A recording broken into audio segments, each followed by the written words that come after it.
Ahí está, ya estamos grabando. Bien, primero que nada, bueno, les doy la bienvenida a los tres. Agradezco de verdad que hayan estado. Ahora quizás alguien se sume más en un rato, pero de todas maneras ya comenzamos. Les recuerdo que, bueno, pueden comentar, pueden preguntar lo que quieran ahí en los comentarios. Voy a abrir el chat, así puedo ver si comentan. Ahí está. Bien, la vez anterior tratamos el tema sin apelar a la Biblia. Lo recuerdan, ¿no? En ningún momento se usaron las Sagradas Escrituras para argumentar, ¿no? Lo usamos para otra cosa, pero no para argumentar, sino que usamos argumentos científicos y filosóficos que llegan naturalmente a la misma conclusión cristiana, ¿no? Son dos caminos que llegan a la misma conclusión. ¿Por qué? Porque nuestra fe es real, ¿no? Eso, como digo, significa que nuestra convicción, por lo menos en lo tocante a este tema, no es algo descabellado, no es un cuento de hadas, nuestra fe no es un invento, algo que surgió de una mente alocada, sino que tiene sustento en la realidad. ¿Bien? Y además de eso puede ser defendida de manera sólida, aún sin apelar a la palabra de Dios como autoridad. Como para los cristianos, ¿no? Para los cristianos, palabra de Dios, autoridad. Bueno, no necesariamente se tiene que usar la palabra de Dios, como vimos la vez anterior. Habíamos usado, ¿no?, argumentos más universales, es decir, que persuaden, o por lo menos debería persuadir, tanto al no cristiano como al cristiano, ¿no? Pero ahora lo vamos a abordar de una forma más particular, será dirigida solo a los cristianos, ¿no? Porque los cristianos son los que tienen la Biblia como palabra de autoridad. Cada idea saldrá de la Biblia, ¿no? Que, como digo, para nosotros es autoridad. El texto principal, lo voy a pasear por toda la Biblia, perdón, pero el texto principal que vamos a usar es el libro de Proverbios, ¿no?, que fue escrito por el rey Salomón, hijo del rey David. Quizás podría haber usado, no sé, los 10 mandamientos, ¿no?, donde dicen no matarás, ¿no? También se aplica, pero creo que este texto de Proverbios tiene un mayor impacto en cuanto a cómo ve Dios al que viola el 6º mandamiento, que es no matarás. Bien, Proverbios capítulo 6, verso 16 al 19 dice: 6 cosas aborrece Jehová, y aún 7 abomina su alma. ¿No? ¿Cómo es? 6 o 7. Bueno, algunas traducciones dicen hay 6 cosas, incluso 7 que el Señor aborrece y abomina. Bien, ¿y cuáles son? Bueno, hace una lista, menciona 7, ¿no? Verso 17 dice: los ojos altivos, o la soberbia, la lengua mentirosa, las manos derramadoras de sangre inocente. Verso 18, el corazón que maquina pensamientos inicuos, los pies presurosos para correr al mal. 19, el testigo falso que habla mentiras, y el que siembra discordia entre los hermanos. Bien, se mencionan, como digo, 7, pero nos vamos a centrar en la tercera que menciona el autor de Proverbios, que es que Jehová abomina las manos derramadoras de sangre inocente, ¿no? Para Jehová, derramar sangre de inocentes es abominación. Y acá surge la primera pregunta: ¿qué es abominación? ¿No? Bueno, una abominación es algo inaceptable, algo que se debe rechazar. En este caso es algo que Dios rechaza fervientemente. Algo que es abominación a Dios es algo aberrante, horroroso, profano, espantoso. Todos esos adjetivos. Así es como nuestro Señor ve el derramar sangre inocente como algo aberrante, como algo profano, como algo abominable. En la Biblia se menciona muchas cosas que Dios aborrece, ¿no? Vemos Proverbios capítulo 28, verso 9, dice: el que aparta su oído para no oír la ley, su oración también es abominable, ¿no? En este versículo Dios nos revela que si nosotros oramos y oramos, ¿no? Oramos en lenguas incluso, pero no nos importa la ley, o sea, rechazamos, quitamos el oído de su ley, si la rechazamos y nos negamos a cumplirla, entonces Dios aborrece nuestra oración. Quizás suena feo, ¿no? De hecho suena bastante chocante, pero tiene todo el sentido del mundo. A ver, si no nos importa la ley de Dios, si la aborrecemos, estamos aborreciendo a Dios, porque su ley es la expresión de su naturaleza, de su bondad. Es lo que Él desea para nosotros. Y si aborrecemos a Dios, ¿con qué cara vamos a ir a pedirle algo? ¿Cómo, si aborrecemos a Dios, cómo no vamos a estar arrodillando y pidiendo cosas? Va a aborrecer, obviamente.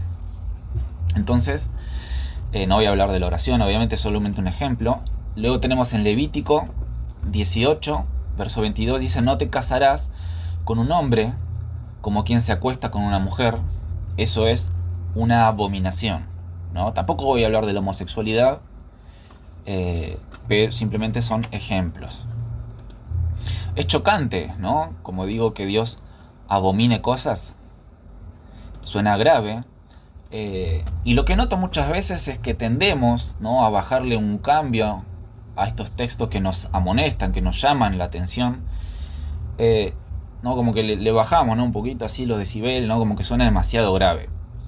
En lugar de nosotros examinarnos y adecuar nuestra vida a los mandatos de Dios, no, adecuamos los textos para que sea más light, para que sea menos molesto, ¿no? Buscamos relativizar los términos y mandamientos.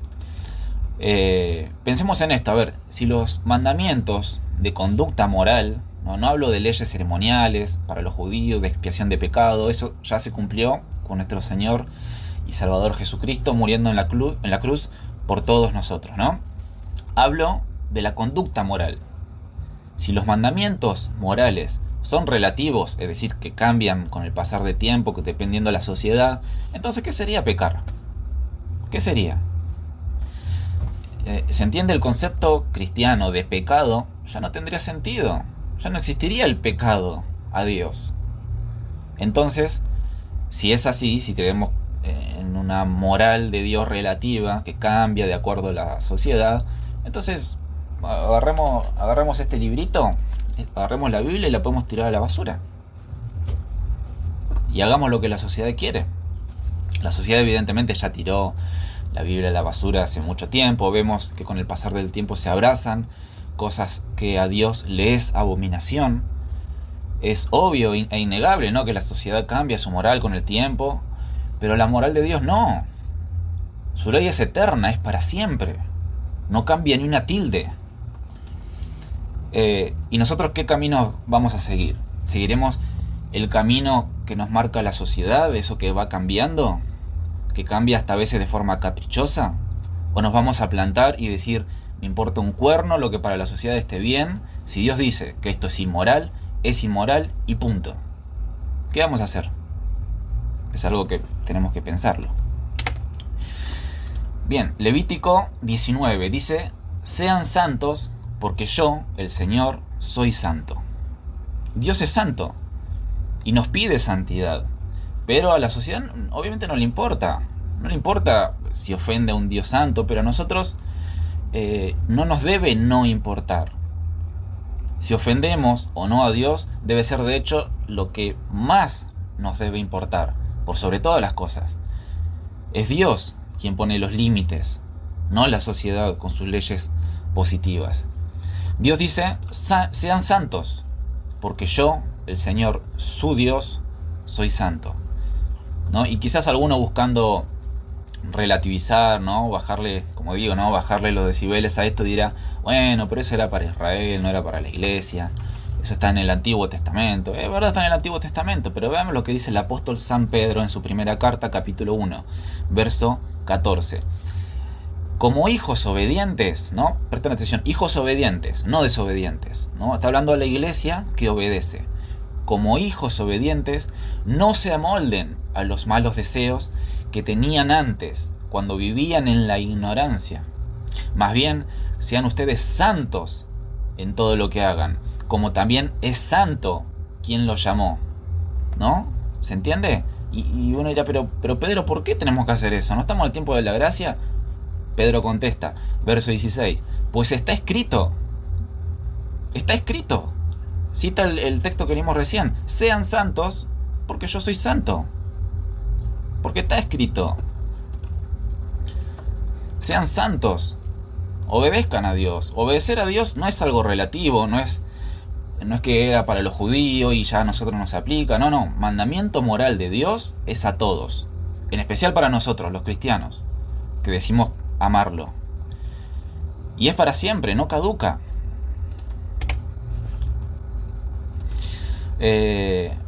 Bueno, alguno dirá, bueno, ¿no? Tipo hippie, ¿no? Cristo ya nos perdonó, está todo bien, Dios es amor, ¿no? Amor y paz. Ya nos perdonó, no pasa nada. Sí, es verdad, Dios nos ama. Amén a eso. Pero nosotros amamos a Dios. Veamos lo que dice Jesús. Pregunta, ¿no? Jesús, ¿quién es el que me ama? Supongamos que Jesús pregunta hoy en día, ¿quién es el que me ama? ¿No? Y todos levantan la mano, amén, amén, amén, ¿no? Pero sigamos leyendo. ¿Quién es el que ama? El que hace suyos mis mandamientos y los obedece. Y el que me ama, mi Padre lo amará, y yo también lo amaré y me manifestaré a él. Es decir, cuando obedecemos los mandamientos de Dios, es cuando demostramos el amor que tenemos a él. ¿Y qué pasa? Lo contrario. Verso 23 dice, el que me ama, ¿no? ¿Cómo reconocemos, no? Bueno, el que me ama obedece mi palabra. Y mi Padre lo amará y haremos nuestra morada en él. Ahí está hablando, ¿no? Del Espíritu Santo. Verso 24, ahí está. El que no me ama, ¿no? ¿Qué pasa con el que no me ama? No obedece mis palabras. Pero estas palabras que ustedes oyen no son mías, sino del Padre que me envió. En pocas palabras, a ver, si decimos que amamos a Dios, si decimos que amamos a Cristo, pero no obedecemos sus mandamientos, bien digo, somos unos mentirosos. Dios nos ama, evidentemente, eso no está en discusión. Pero nosotros lo amamos. Si decimos que sí, bueno, ok, no lo neguemos con nuestros actos obedientes. Seamos consecuentes. De nuevo, ver, esto ya lo aclaré varias veces, ¿no? Acá yo no estoy predicando perfección, ni nada por el estilo. Dios de hecho no busca perfección. Acá estoy hablando de honestidad. No nos engañemos a nosotros mismos. No querramos engañar a Dios. Primero porque no vamos a poder. Y segundo porque al tratar de engañarnos, permanecemos en nuestro orgullo y no vamos a reconocer nuestro pecado. Al engañarnos, en lugar de confesar el pecado y pedir perdón, no, vamos a estar siempre justificándonos y así se nos va a pasar la vida. No seamos mentirosos, seamos honestos. Si hay cosas que están mal en nuestras vidas, pidamos perdón primeramente y pidamos al Padre que nos ayude con ese pecado, que nos guíe en su Santo Espíritu para ser instruidos y santos, como Él es santo. Bien, volvamos a Proverbios 6, ¿no? Y perdón si me desvío un poco del tema, ¿no? Pero creo que hace falta hacer énfasis en eso, porque es un error bastante recurrente, ¿no? Esto de alivianar las cosas, hacerla más light, ¿no? Hacerse llamar cristianos, incluso ir en contra de los mandatos de Dios. Y ya vamos a ver ahora un ejemplo de eso. Bueno, Jehová abomina las manos derramadoras de sangre inocente. Y si hay un área donde se aplica estas palabras, es, como ya se habrán dado cuenta por el título de esta temática, es en el número de abortos que se están efectuando anualmente. Estuve viendo algunas cifras y la verdad que me dejaron helado, casi con ganas de ponerme a llorar. Esto es un artículo, ¿no?, publicado por el Ministerio de Salud acá en Argentina.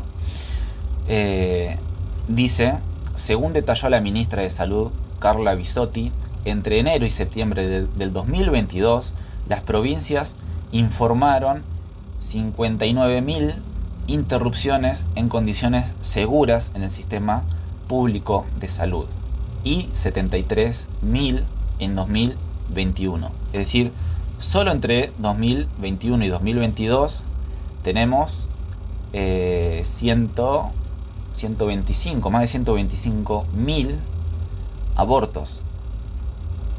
No, estoy sacando bien la cuenta, ¿no? Un poquito más de 125.000. Es aberrante, solo en Argentina. Este es un artículo de actualidad, ¿no?, que maneja datos de la OMS y la Worldmeter. Dicen, más personas murieron a causa del aborto en 2022 que por cualquier otro motivo. Las estadísticas compiladas por Worldmeter indican que más de 44 millones de abortos tuvieron lugar en todo el mundo en el año que acaba de terminar. Esto es una publicación de este año.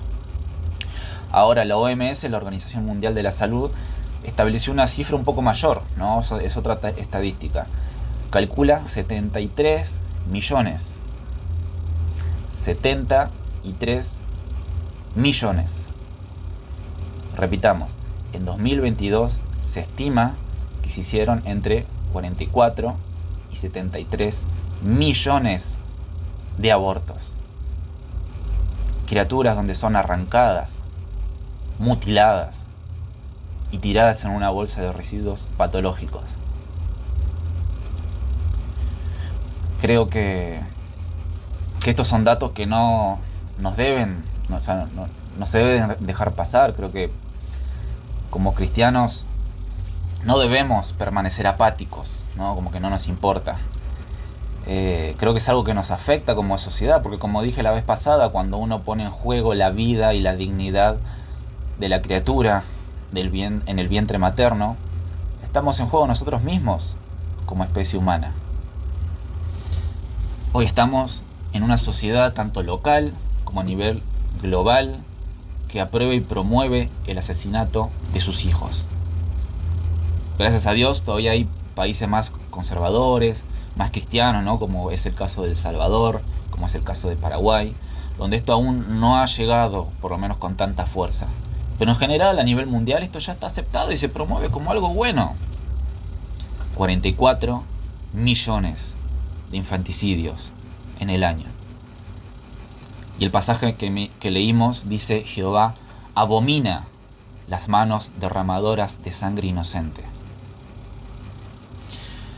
A ver, es verdad, quizás Salomón no tenía en mente quizás las criaturas en el vientre cuando escribió esto de Proverbios, ¿no? Uno cuando lee el texto entiende que se refiere a los que sufren opresión por causa de los tiranos, de los dictadores que pasan por la historia. Pero hoy, en esta civilización contemporánea, vemos un paralelismo innegable. Hoy se está derramando sangre inocente, al igual que en los tiempos de Salomón. En 2018, cuando se debatió el tema en el Congreso de nuestra nación, la diputada Estela Regidor de Corrientes, quien se definió como protectora de animales, dijo lo siguiente: seguro que muchos de ustedes tienen mascotas. ¿Qué pasa cuando una perrita queda embarazada? ¿No la llevamos al veterinario a que aborte? Enseguida salimos a buscar a quién regalarle los perritos. Fíjense cómo son los animales. Hasta las peores fieras quieren a sus crías. ¿Qué pasa con los seres humanos? Que tenemos esta maldita razón que nos tapa el corazón. Si fuéramos un poquito más animales, no mataríamos a nuestras crías. Las criaríamos como sea. ¿Lleva la mujer en su vientre un pomelo, un árbol o un perro? No, lleva algo de su misma especie. Y se llama hijo. Esta mujer no sé si es cristiana, pero bueno, para el caso es irrelevante, ¿no? Porque dijo algo totalmente cierto. Al aprobar esto, estamos siendo peor que muchos animales. Incluso me parece absurdo el hecho que dentro de estos grupos abortistas haya una gran mayoría que son protectores de animales, ¿no? O sea, cuando se caza una ballena, ¿no?, y se la abre y resulta que estaba embarazada y cae el ballenato, estos grupos pegan el grito al cielo. Pero si una mujer la interviene y para arrancarle el hijo y cae y tirarlo a la basura, lo celebran. Qué cosa más absurda, aberrante. Efesios. Dice, Efesios 4, capítulo 4, bien digo, verso 17. Así que les digo esto y les insisto en el Señor, no vivan más con pensamientos frívolos como los paganos. Con paganos se refiere a los que no son parte del pueblo de Dios, ¿no? Los que son de la sociedad perversa. Ahí se nos une Debo. Paganos es eso, ¿no? Lo de la sociedad perversa. Verso 18. A causa de la ignorancia que los domina y por la dureza de su corazón, ¿no? Entonces tenemos en primer lugar ignorancia, ¿no? No es que sean ignorantes absolutos, ¿no? Los de la sociedad, sino que ignoran lo que es en cuanto a lo espiritual y por ende a la ética y conducta ante Dios. Son ignorantes en ese tema. Y los domina. Segundo lugar, la dureza de su corazón. Tienen el corazón duro, hecho una piedra. Tienen el corazón frío, como un trozo de hielo. Tenemos entonces doble problema. Problema del entendimiento y en cuanto a la sensibilidad, ¿no? Verso 17, repitamos, no vivan más con pensamientos frívolos, como hacen los paganos. Entonces, cuando escuchamos, ¿no?, muchas veces hablar y argumentar a los abortistas, hay una completa frivolidad, una espantosa insensibilidad con la criatura que tiene la vida que Dios le dio. Y ellos se la quieren arrebatar. ¿Notaron eso? Esa frivolidad con la que tratan a la criatura. Sigamos leyendo. Sigamos en el verso 18. Estos tienen oscurecido el entendimiento y están alejados de la vida que proviene de Dios, ¿no? Entonces tenemos de vuelta, tercer lugar, oscurecido el entendimiento, y cuarto, a causa de todo esto, este cóctel, están alejados de la vida que proviene de Dios. La vida proviene de Dios. Dios da la vida. Y ellos se alejan de lo que Dios da por su corazón frío y por su ignorancia. Vemos a las personas que no les importa el aporte que tiene que hacer Dios en cuanto a este tema. Es lo que dice su entendimiento oscurecido y su frivolidad, y se acabó. Es lo que ellos dicen. Es por eso que a causa de todo este cóctel, ¿no?, como hemos mencionado, verso 19, han perdido toda vergüenza y se han entregado a la inmoralidad. Y no se sacian de cometer toda clase de actos indecentes. Fuera de la iglesia, la sociedad se comporta como se le da la gana. No tiene temor de Dios. Pero nosotros no.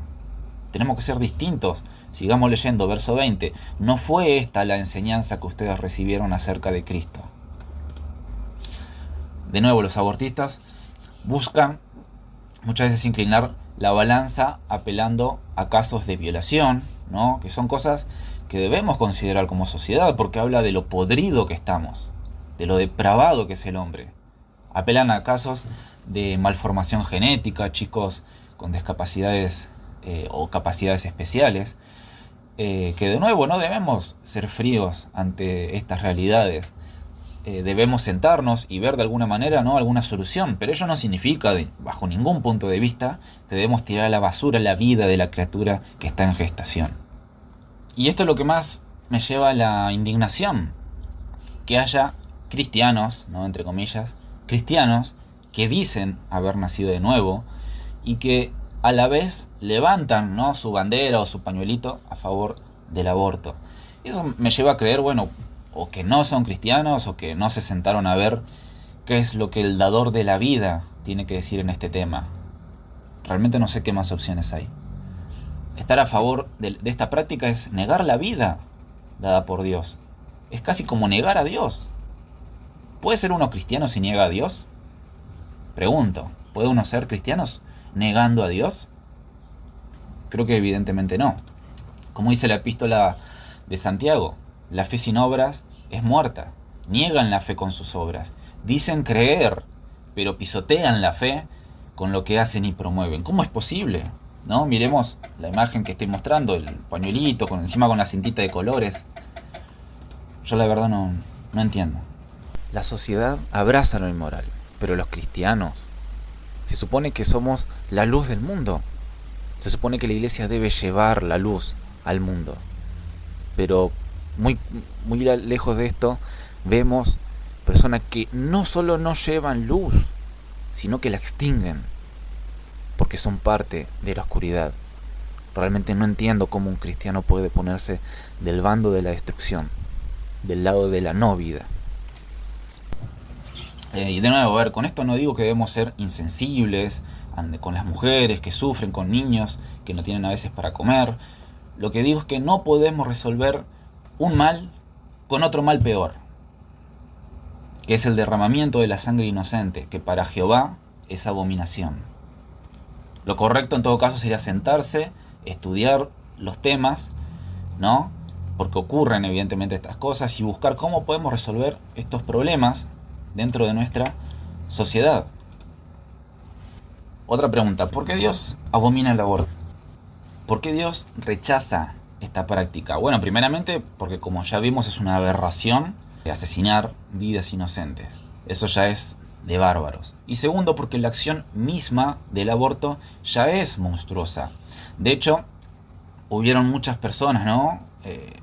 Últimamente, durante todo este tiempo, que al conocer esta práctica, al verla a esta práctica, ¿no?, se les abrió la mente y se retractaron de sus posturas, ¿no? Por eso ahora vamos a ver algunos tipos de aborto, ¿no? Vamos a ver rápidamente algunos tipos del procedimiento, ¿no? Y en este punto quiero que tengan cuidado. Quiero advertir que voy a pasar imágenes que son algo fuerte. No serán explícitas, sino ilustrativas. Pero tengan cuidado. Voy a explicar rápidamente cada procedimiento. Pastilla. No, tenemos por un lugar la pastilla, y concretamente la pastilla conocida como del día después.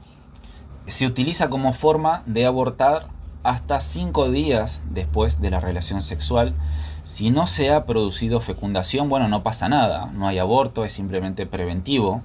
Pero si se ha producido fecundación en estos días, esta píldora actuará bloqueando la implantación del embrión en el útero y produce el aborto, y luego lo expulsa como un sangrado, ¿no? Casi similar a cuando la mujer menstrua, bueno, algo similar. Segundo lugar, las pastillas, tenemos la famosa mifepristona y misoprostol.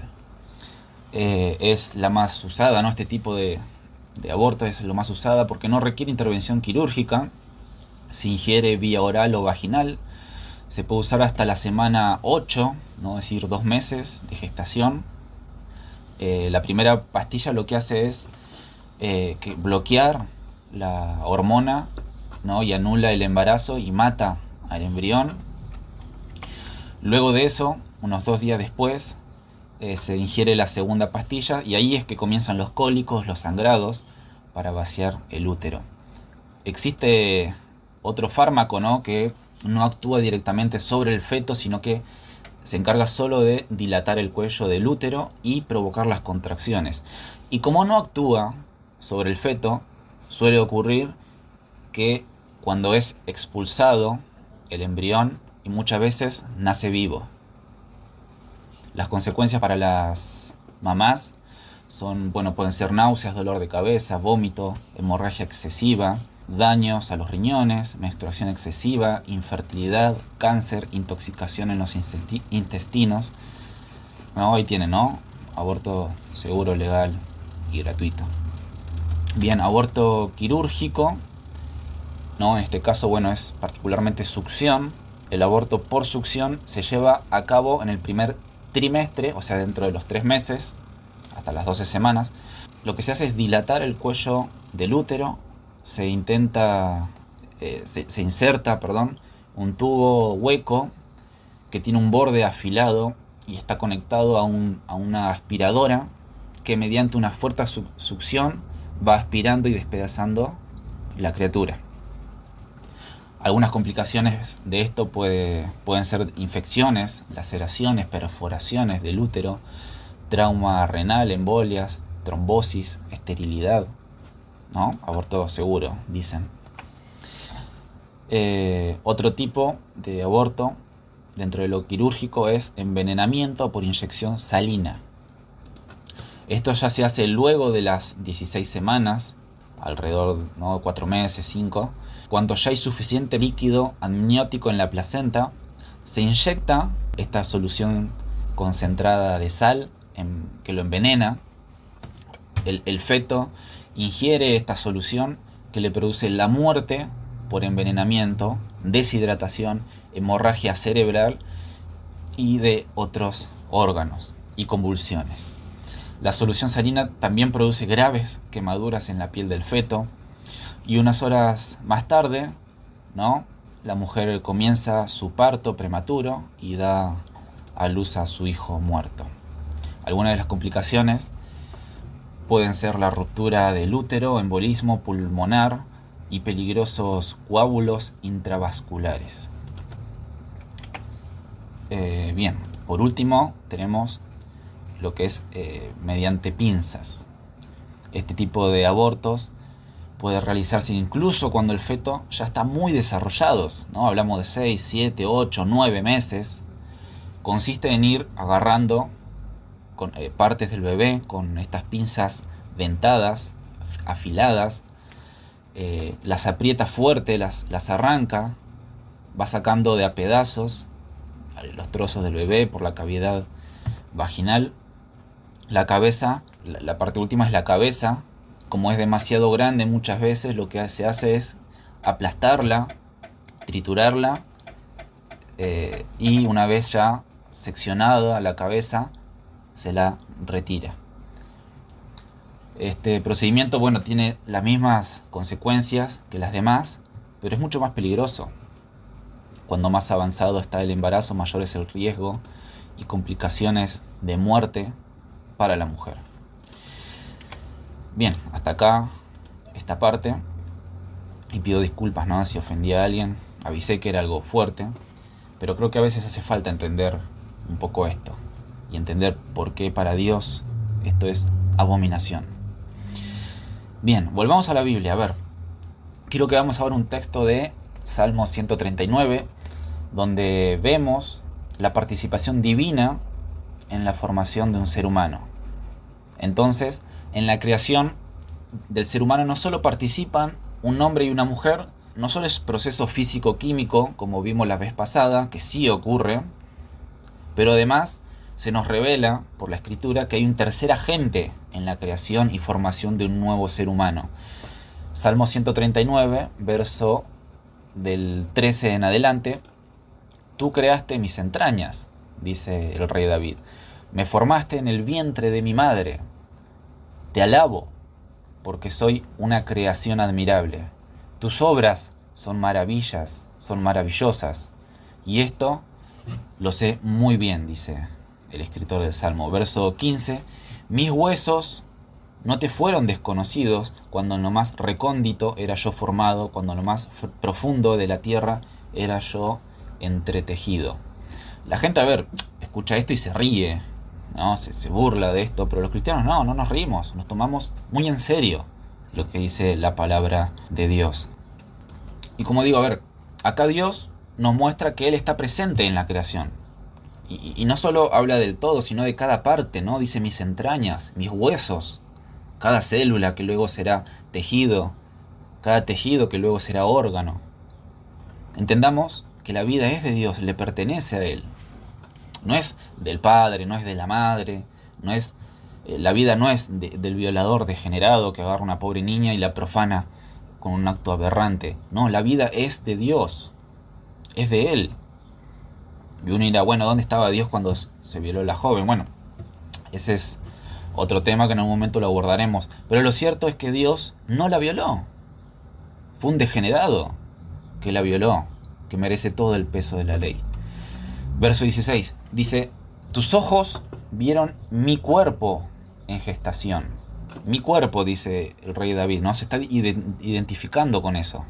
Todo estaba ya escrito en tu libro, todos mis días estaban diseñados porque no existía uno solo de ellos. Verso 16 nos dice algo importante. Dios nos ve, nos observa. Dios observa la criatura formándose, ¿no? Hoy tenemos ultrasonido, lo que se llama ecografías, ¿no? Yo soy muy ignorante en este tema. A mí me muestran una de estas imágenes y la verdad que no entiendo nada, ¿no? Para mí me cuesta, como que yo veo una mancha, ¿no? Me tiene que más o menos dibujar.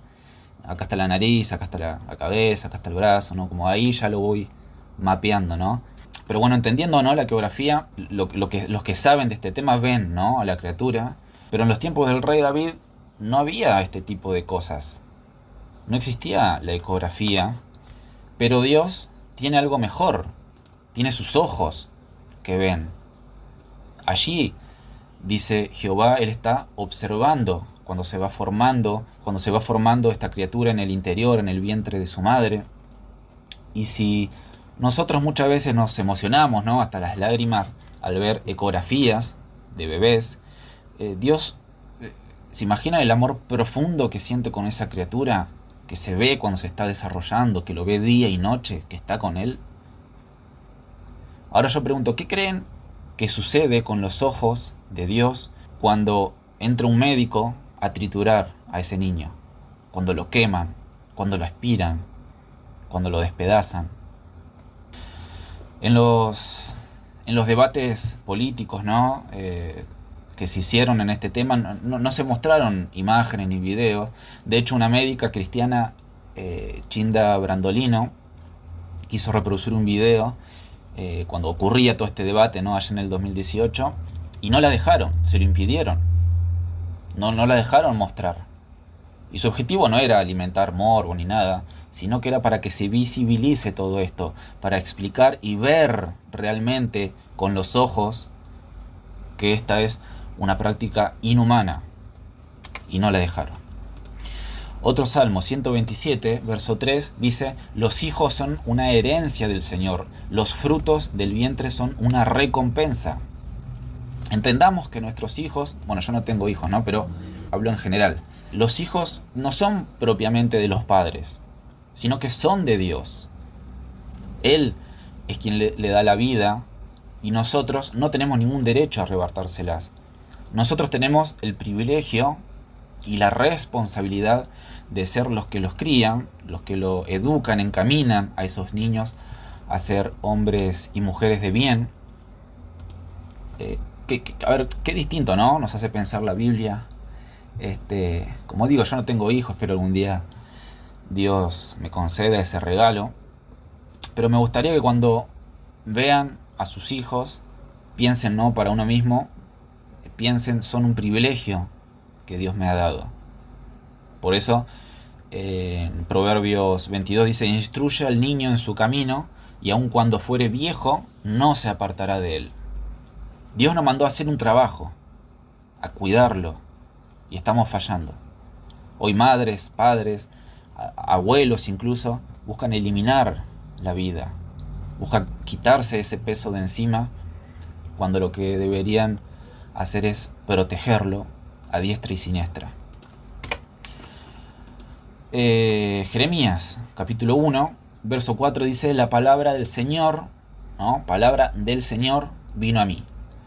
Verso 5, antes de formarte en el vientre, ya te había elegido.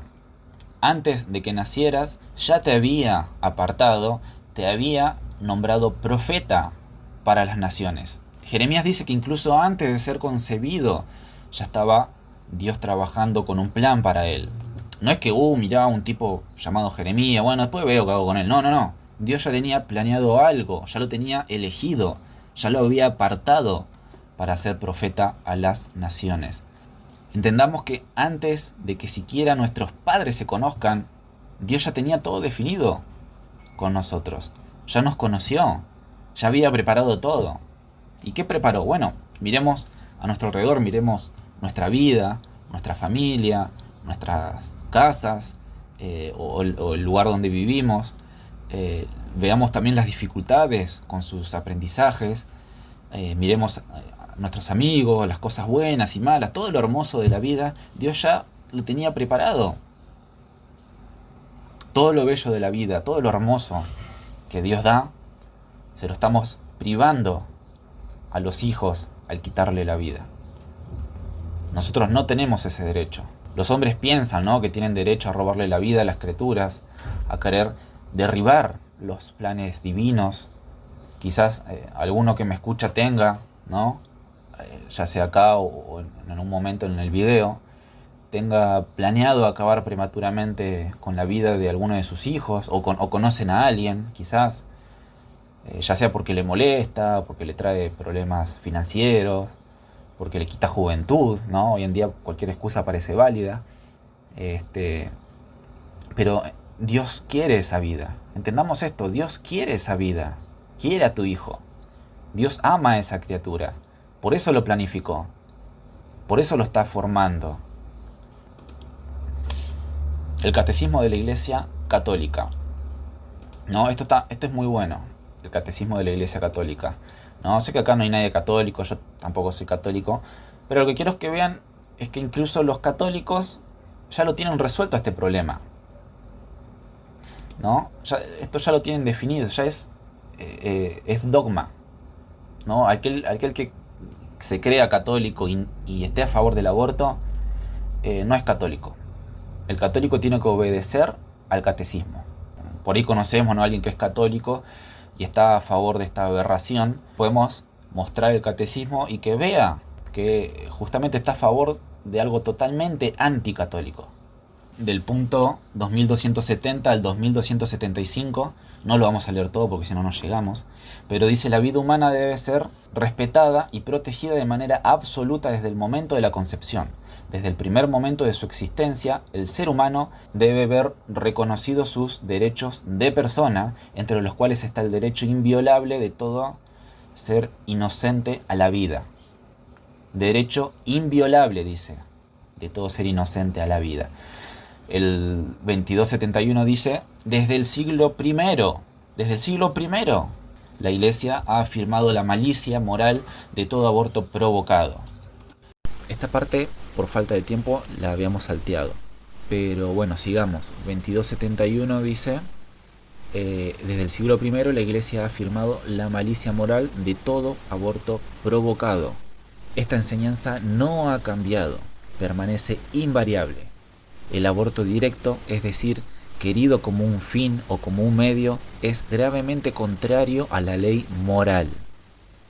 Punto 72 dice: la cooperación formal a un aborto constituye una falta grave. La Iglesia sanciona con pena canónica de excomunión este delito contra la vida humana. Excomunión, para los que no entienden, es que te expulsan de la Iglesia de Cristo, ¿no? Para ellos la Iglesia de Cristo es la Iglesia Católica, bueno, que has expulsado cuando participás de manera consciente de esto. Punto 73. Los derechos inalienables de la persona deben ser reconocidos y respetados por parte de la sociedad civil y de la autoridad política. ¿Se dan cuenta? Esto es más elevado de lo que cualquier autoridad política pueda decidir. Dice: estos derechos del hombre no están subordinados ni a los individuos ni a los padres, y tampoco son una cuestión de la sociedad o del Estado. Pertenecen a la naturaleza humana y son inherentes a la persona en virtud del acto creador que la ha originado. 74. Puesto que debe ser tratado como una persona desde la concepción, el embrión deberá ser defendido en su integridad, cuidado y atendido médicamente en la medida de lo posible, como todo ser humano. 75. Se debe considerar lícitas las intervenciones sobre el embrión humano siempre que respeten la vida y la integridad del embrión, que no lo expongan a riesgos desproporcionados, sino que tengan como fin su curación, la mejora de sus condiciones de salud o su supervivencia individual. Qué curioso, ¿no? Como ya, a ver, si alguien tiene tradición histórica, es la Iglesia Católica. Y la Iglesia Católica dice que desde el siglo I, desde los tiempos de Jesús, este tema ya está cerrado, no hay discusión. ¿no? Y uno dice, bueno, pero seguramente Constantino ha hecho algo, ¿no? Siempre está estas manías, ¿no?, de Constantino con la Iglesia Católica. Bueno, leamos un documento del siglo II, de Tertuliano, unos 100, 120 años luego de la muerte y resurrección de Jesucristo, cuando recién comenzaba la Iglesia. Tertuliano, que es escritor cristiano, en su libro Apología contra los gentiles en defensa de los cristianos, capítulo 9, dice, a nosotros no es lícito, nosotros los cristianos, no es lícito no solamente matar hombres o niños, pero ni desatar aquellas sangres, no, sangre se refiere a vida, aquellas sangres que en el embrión se condensan. Es decir, esa vida que en el embrión se condensa, en donde está. ¿Se entiende? Sigamos leyendo. La ley que una vez nos prohíbe el homicidio, se refiere a la ley de no matar, nos manda no descomponer en el vientre de la madre las primeras líneas con que la sangre dibuja la organización del hombre, que es anticipado homicidio impedir el nacimiento. ¿Ven qué fuerte? Ya en el siglo II. No se diferencia matar al que ya nació y desbaratar al que se apareja para nacer, al que se aproxima a nacer. No hay diferencia matar a uno o a otro. Eso es lo que está diciendo. Que también es hombre el que lo comienza a hacer como fruto de aquella semilla. Es decir, el que comienza a hacer en aquella semilla ya es un hombre, ya pertenece a la especie humana, ya es persona. Tiene toda la dignidad, tanto el que está dentro del vientre como el que está fuera del vientre.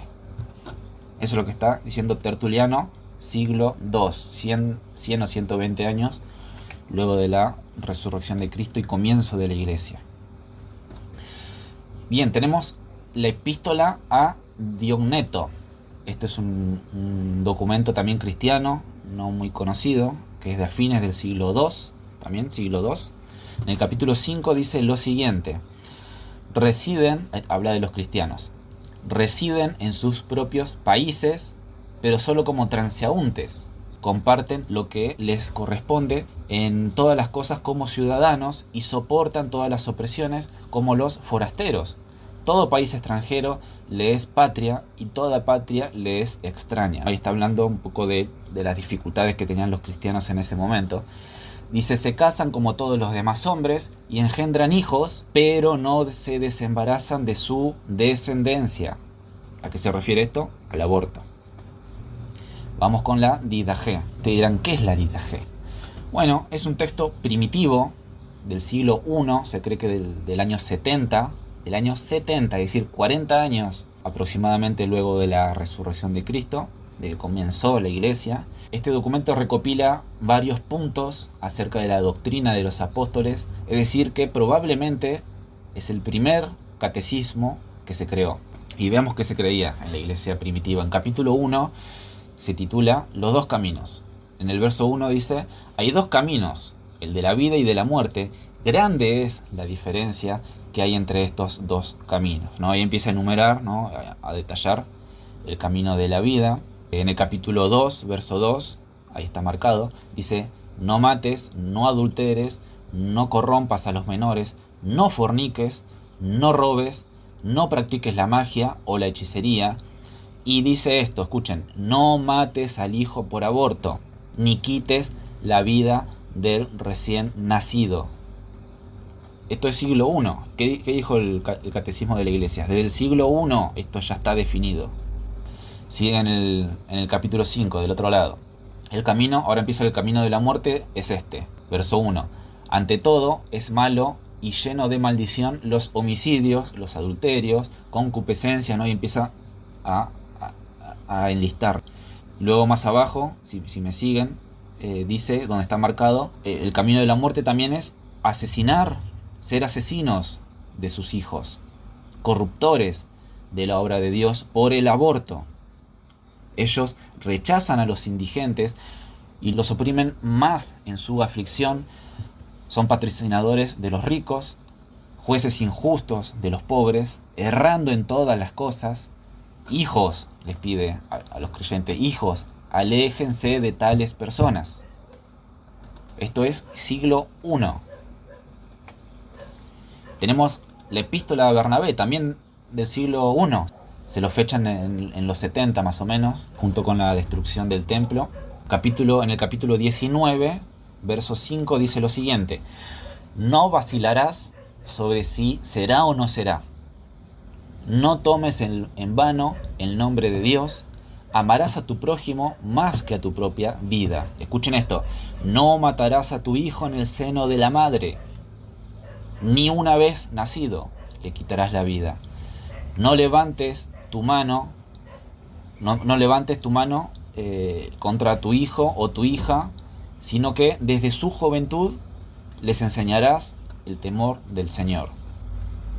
Creo que ante todo esto que hemos revisado, ya no hay más que decir. Desde el inicio de la iglesia cristiana, esto es así. Pero bueno, la sociedad se burla de la vida, aboga y festeja este crimen. Se siguen, ¿no?, escuchando cosas como el feto no es humano, no es persona. Bueno, eso es falso, es anticientífico, es irracional, como ya lo vimos, y es ir en contra de Dios, es algo que Dios abomina. Sin embargo, hay hombres que defienden todas estas cosas, también definen caprichosamente cuándo hay vida y cuándo no, cuándo posee derechos, cuándo no. Bueno, eso quizás se da en la ley de hombres corruptos, de pensamientos entenebrecidos e insensibles, de corazón de piedra, como dice San Pablo, pero no se da en la ley de Dios. Bien, este es el texto de Éxodo 21, 22 al 23. En esto no vamos a detener unos minutitos, ¿no? Ya sé que estamos pasados, pero como es una nueva videollamada, nos da otra horita más, así que no los voy a tener una hora más, pero vamos a hacerlo tranqui. Y esto es lo último, se los prometo. Vamos a hacer un pequeño análisis de esto, ¿no? Un pequeño análisis de traducción. Vamos a leer lo que dice la Reina Valera, la versión de Reina Valera 1960. Para que tengan contexto, Éxodo pertenece a la ley, es la ley de Dios. Dice esto: si algunos riñen e hieren a mujer embarazada, y ésta abortare, pero sin haber muerte, serán penados conforme a lo que les impusiere el marido de la mujer, y juzgaren los jueces. Mas si hubiere muerte, entonces pagarás vida por vida. Yo creo que esto se entiende, pero como que un poco queda, ¿no?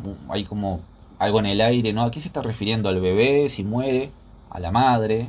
Yo creo que hay cierta dificultad, y más cuando nos topamos con la traducción de la TLA, que dice lo siguiente: si varios hombres se pelean entre sí y en su lucha golpean a una mujer embarazada, se hará lo siguiente: si a la mujer no le pasa nada, pero muere el niño que llevaba en su vientre, el que resulte culpable deberá pagarle al esposo de la mujer lo que pida, siempre y cuando los jueces consideren que sea justo. Pero si a ella le pasa algo, se castigará al culpable haciéndole el mismo daño que le hizo a la mujer. Es decir, si mata a la mujer, será condenado a muerte. Bueno, muchos usan este texto para argumentar que Dios está a favor del aborto, ¿no? ¿Por qué? Porque hay una diferente pena a que si muere la mujer y que si muere el niño que está en su vientre. Primero, esto es falso. O sea, suponiendo que es así la traducción, esto es falso, porque acá no se está hablando de aborto legal, seguro y gratuito. Acá se está hablando de un accidente. Y eso de ninguna manera implica que haya menos valor en uno que en el otro. Esto no nada que ver. Pero en segundo lugar, se puede, mediante un análisis, argumentar perfectamente lo contrario. Veamos el verso 22 que leímos, ¿no? Dice: si algunos riñeren e hirieren a mujer embarazada, y ésta abortare. Esta es la palabrita yatzá, que se traduce abortar, es una palabra hebrea. No hace falta que se la acuerden, pero para que lo tengan. Sus hijos, que hijos significa yeled, pero sin haber muerte, serán penados conforme a lo que les impusiere el marido de la mujer y juzgaren los jueces. Bien, la palabra que se traduce como hijos, como bien dije, que es yeled. Yeled significa, bueno, hijo o hijos, pero como algo nacido, un hijo nacido, un joven, un muchacho. De hecho, deriva de la palabra yalad, que es dar a luz, tener hijos, es la acción de engendrar, sería como el actuar de un médico, de una partera. También se usa para especificar linajes, cuando dio a luz tal, ¿no? Es el linaje de tal. Y veamos cómo se usa esta palabrita, Sheled, en algunos textos. Bueno, en Génesis 44, 20, acá describe un poco la historia de José con sus hermanos, ¿no? ¿Se acuerdan? Y ahí dice: nosotros respondimos a mi señor, tenemos un padre anciano y un hermano joven pequeño. Pequeño es la palabrita que decíamos, Sheled. Y está hablando de alguien vivo. Otra palabra donde se usa es en Isaías. ¿Lo ven? Isaías 9:6, que es cuando habla de Jesús. Es una profecía del Salvador. Dice, porque un niño, Sheled, nos es nacido. Y ahí usa la otra palabra que mencionaba, Shalad. Porque un niño nos es nacido, un hijo vivo, un niño vivo. Hijo nos es dado, y el principado sobre sus hombros, y se llamará su nombre admirable, consejero, Dios fuerte, Padre eterno, príncipe de paz. Entonces vemos como Sheled y Shalad siempre se usa para hijo. O sea, estos son unos ejemplos, hay montones, ¿no? Pero no lo voy a tener tantos, ya demasiado los estoy cansando con esto. Pero entendamos que estas palabras siempre se usan para nacidos vivos. Ahora veamos la otra palabrita, Yatzá. La otra palabrita, Yatzá, que se traduce abortar, abortare. Si una mujer es golpeada, herida, y esta abortare, bueno, esa palabrita abortare es la palabra Yatzá. Bueno, ¿qué significa esta palabrita? No significa abortar propiamente, sino traer afuera. Traer afuera, salir. ¿Y en qué se usan estas palabras? Ahí está. En Génesis 25, cuando se menciona el nacimiento de Esaú y Jacob, dice, y salió Sheled. Y salió el primero rubio, y era todo velludo como una pelliza, y llamaron su nombre Esaú. Ahí es cuando nace Esaú. Dice, y salió. No está diciendo que la mamá de Esaú tuvo un aborto seguro, legal y gratuito. No. Sino que salió, nació. Génesis 38 sucede lo mismo. Luego de los 2 puntos dice, diciendo, este salió primero, porque habían tenido gemelos acá también. Este salió primero. Ahí está usando de vuelta la palabra Sheled, un nacimiento, salió. Y el otro texto es el que leímos antes, Jeremías. Antes de que te formase en el vientre te conocí, y antes de que naciese ese nacer es Sheled también. Te santifiqué y te di por profeta a las naciones. Entonces esta palabrita, como digo, se usa para nacimientos vivos. ¿Y cuándo tiene uso con nacimientos con muertes? También se lo usa, pero tiene la particularidad de que se lo aclara. Porque esta palabra en sí mismo no dice nacimiento, muerte, dice nacimiento. Y si es nacimiento solo es nacimiento vivo. Pero ¿cuándo es muerte? Cuando se agrega la palabra mut. Vemos en Números 12, que es cuando Moisés ruega a Jehová por su hermana Miriam. Dice, no quede ella ahora como el que nace muerto.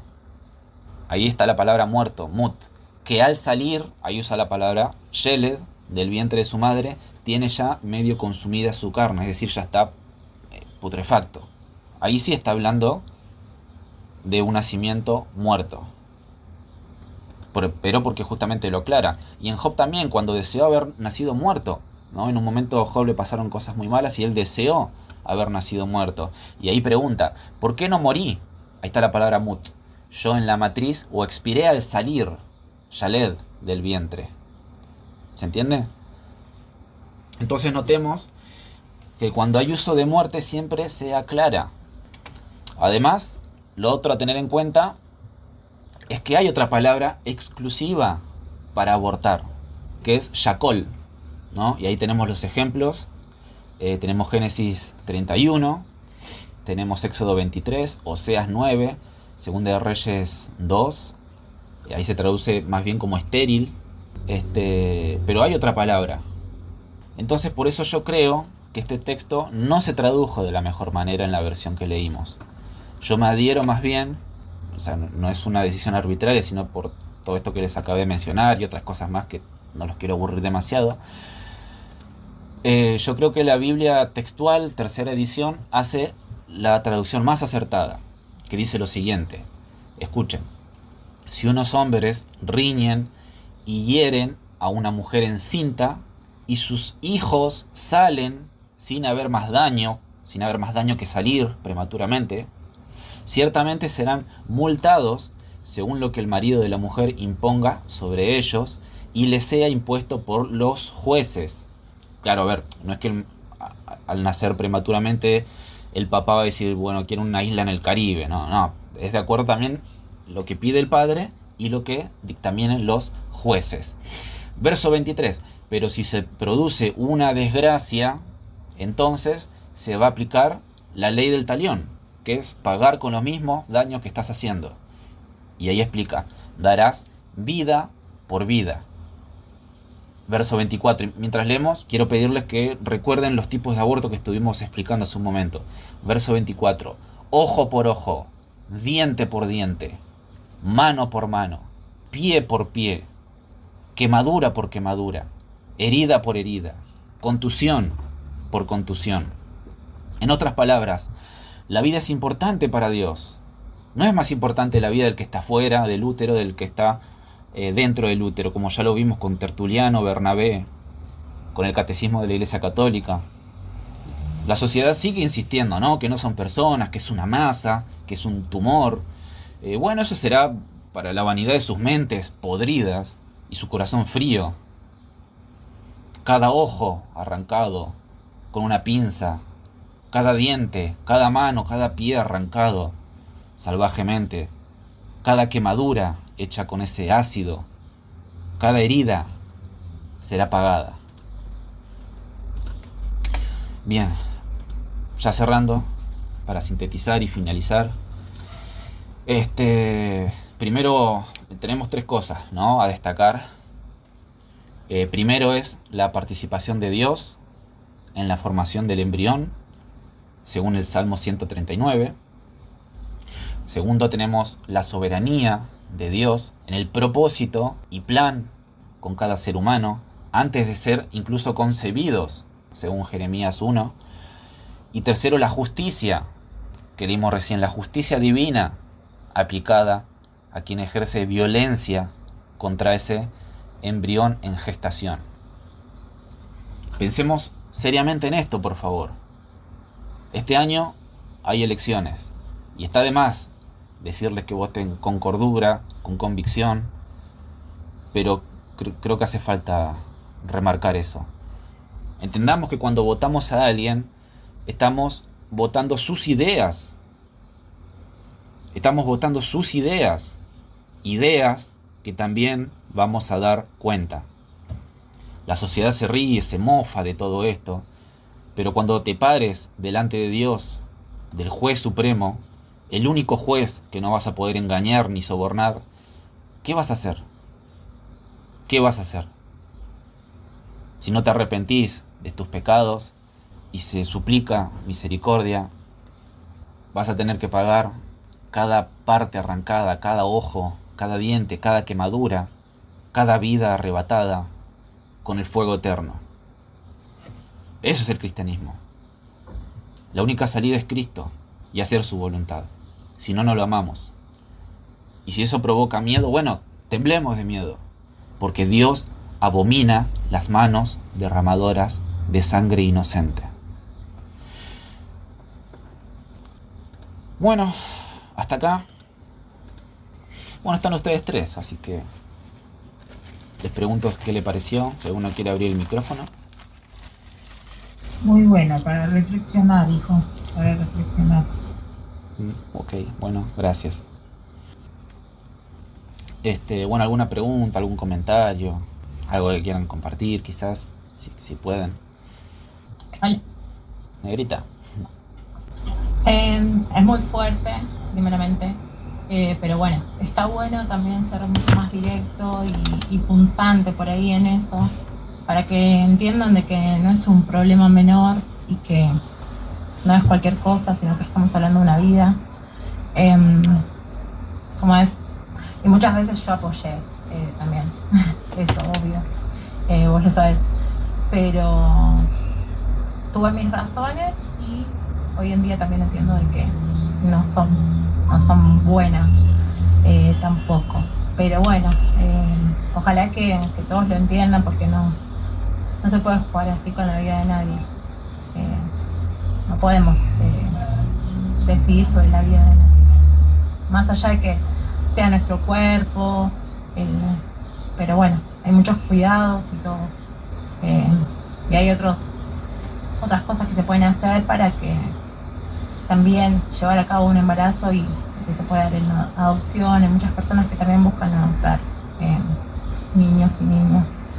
Pero bueno, ojalá que lo vayan entendiendo a poco. Pero bueno, también es una política de Estado que se hace muy ideológico. Pero bueno, ojalá que lo vayan entendiendo. Ajá, sí, por supuesto. Gracias. Por eso justamente digo que la gente se ríe. A las personas que apoyan estas cosas le decís Dios es el que da la vida, Dios es el que cuida la vida. Se te ríen. Pero bueno, cada uno dará cuenta, ¿no? Pero bueno, ok. Cerramos con una oración y ya está. Somos poquitos, son ustedes tres nomás, mi audiencia. Espero que no les haya aburrido. Se hizo muy extenso, pido perdón. Pero no quería no mencionar todos estos puntos. Quería decir algo, ¿viste? Sí, ma. Que fue muy impactante lo que nos traje y tus palabras también. Pero bueno, como te digo, está bueno para reflexionar. Ok, sí.